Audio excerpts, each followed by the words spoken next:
Today, I am going to share with you the best business plan if you want to scale your reselling business on sites like eBay and Poshmark in 2023. Let's get into it.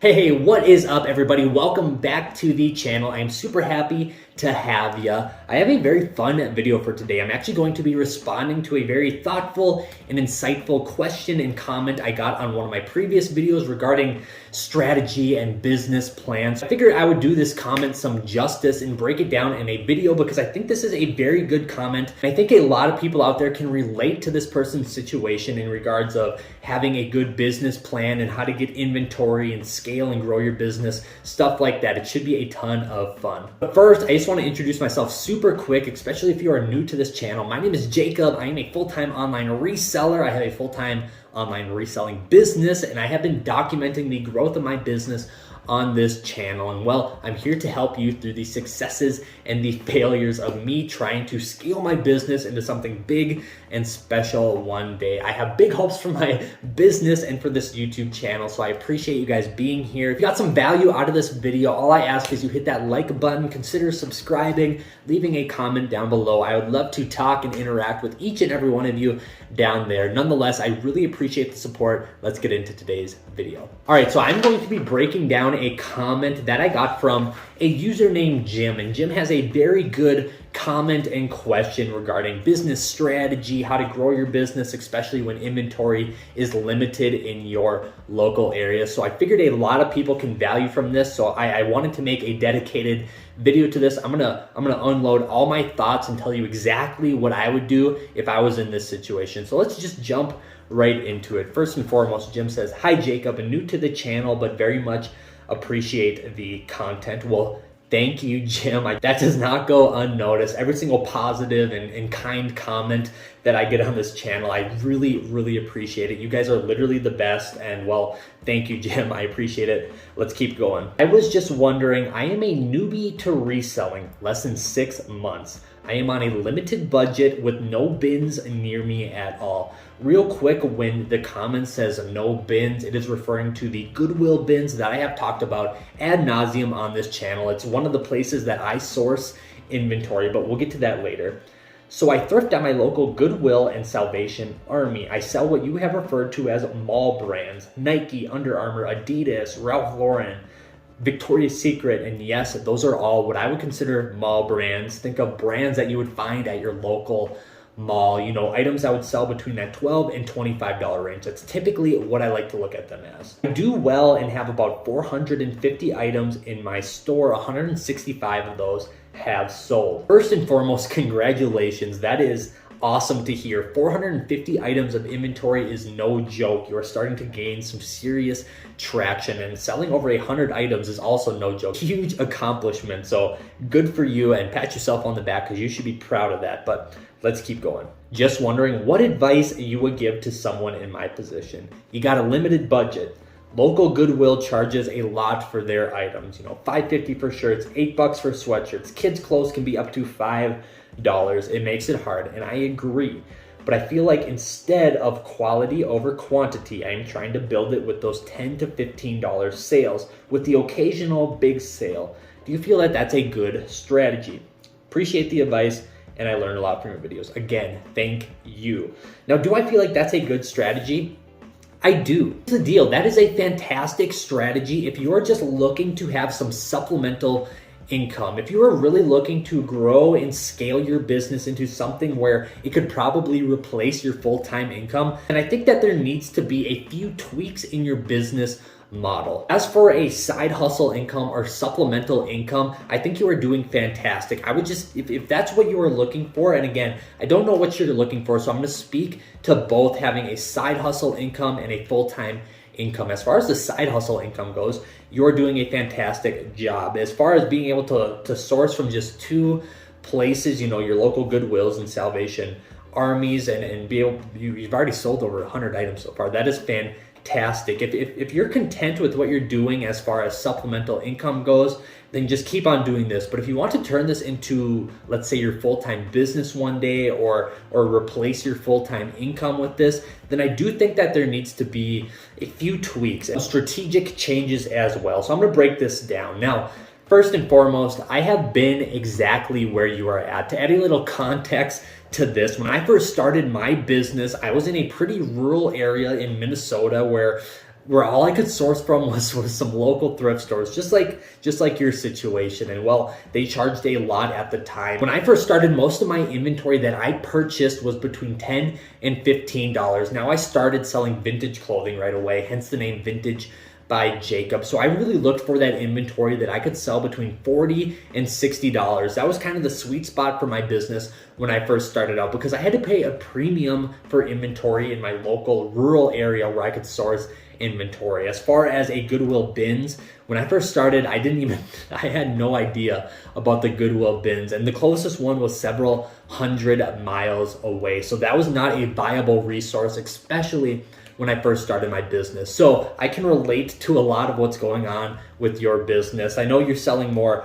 mall brands. I started out selling some higher end vintage stuff right away, but I think we were on similar paths. As for limited budget, I was definitely on a limited budget back then. Literally every single dollar had to be allocated towards. So I had no disposable income. This was not, I was on a very, very limited budget when I first started out as well. So I have been here. My business was in a very similar position. And to be frank with you, it took me a lot longer than 6 months to sell over 100 items. It probably took me about a year and a half to sell that many items. It took me a really long time. So again, congrats on that. I'm gonna break down exactly what I would do if I was back in this situation, because I have been there, and I'm gonna share with you exactly what I did in order to grow my business and turn it into my full-time career and income. So let's start with number one, limited budget. Now I get it. Everybody's budget situation is different. So I can't solely speak out on your situation because I really don't have any context for it.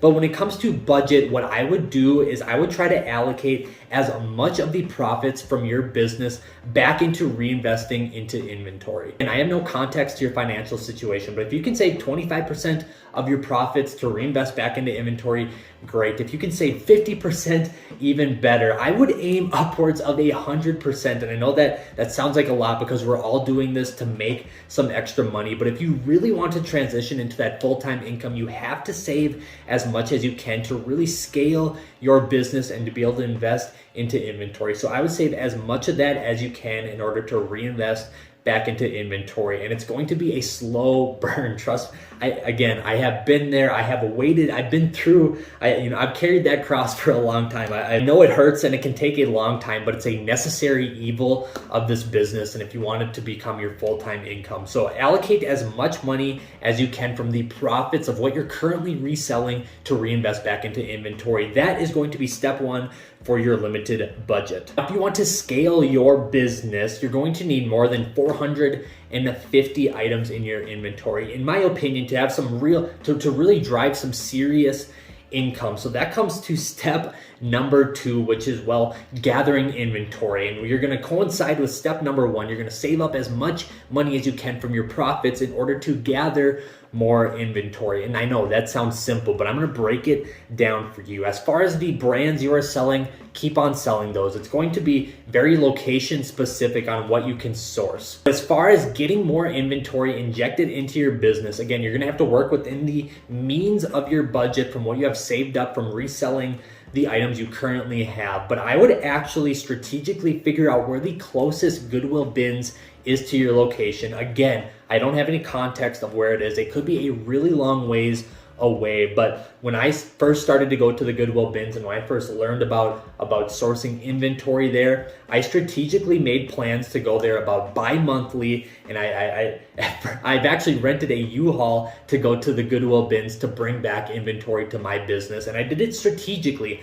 I saved up money and then spent it on inventory. You have to be really deliberate about it. If your closest Goodwill bins is 300 miles away, maybe you get a hotel for the weekend. Take the money out of the profits from what you have sold previously. Maybe get a small U-Haul, or maybe just plan, if you have a truck, that's great. Or if you have a car, put the seats down, plan on getting a ton of inventory. This is exactly what I did when I really started to scale my business. I would plan trips to the Goodwill bins, and they were very deliberate. I had a budget. I knew exactly how much inventory I wanted to bring back and get injected into my business. And sometimes I had some local friends in the area where I could crash at their place for the night and stuff. Like, I had to be really deliberate because I did not have a local bins in my area where I could just go and source inventory kind of freely whenever I wanted. No, I had to be deliberate. I had to work within the means of my situation. That is one way to gain more inventory if you're not having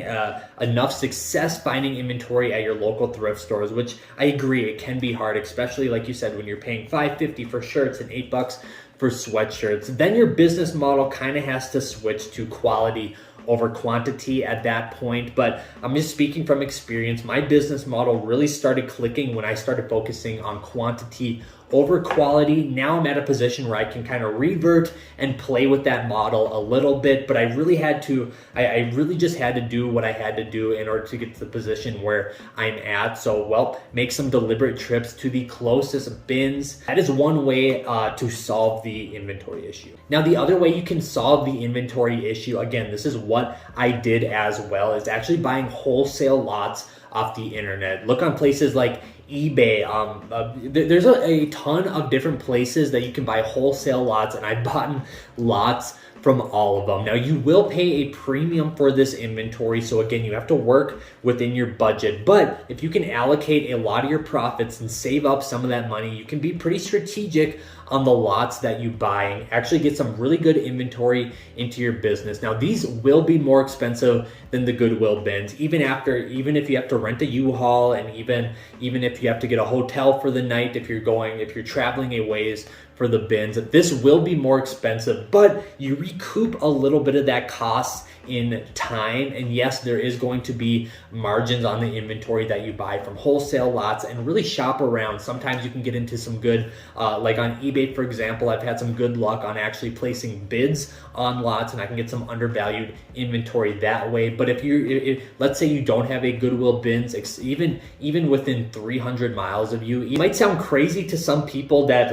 I would travel 300 miles to go to a Goodwill bins, but I'm kind of a no excuse guy. I'm going to do what I have to do in order to grow my business, and I've been there and I've done that. And well, if that's totally out of the option for you, or if that's something that you have a family, that's something you totally can't do, then I would start doing the wholesale lot route. Now, this is going to be even more of a slow burn in my opinion, but once you get the snowball rolling and you start dialing a good system in for getting inventory from wholesale lots, this is also a great way to interject some new inventory into your business. So here's the deal, Jim. I think you are doing a fantastic job, especially when it comes to having some supplemental income and some side hustle income. I think you are doing fantastic. And if that's all you need in your life, then you are doing a great job. Just keep doing what you're doing. But if you really want to scale this to the next level, you're gonna have to figure out new ways to inject inventory into your business. And it comes down to a numbers game. At 450 items and you're mainly selling stuff between $10 and $15, you just have to play those numbers out and really tailor and figure out where you want to go with your business. If you need more inventory, again, I would not be afraid of traveling a good distance to the Goodwill bins. I know that's not in the cards for a lot of people, and that's okay. I'm just giving you my opinion, and I'm sharing with you what I did.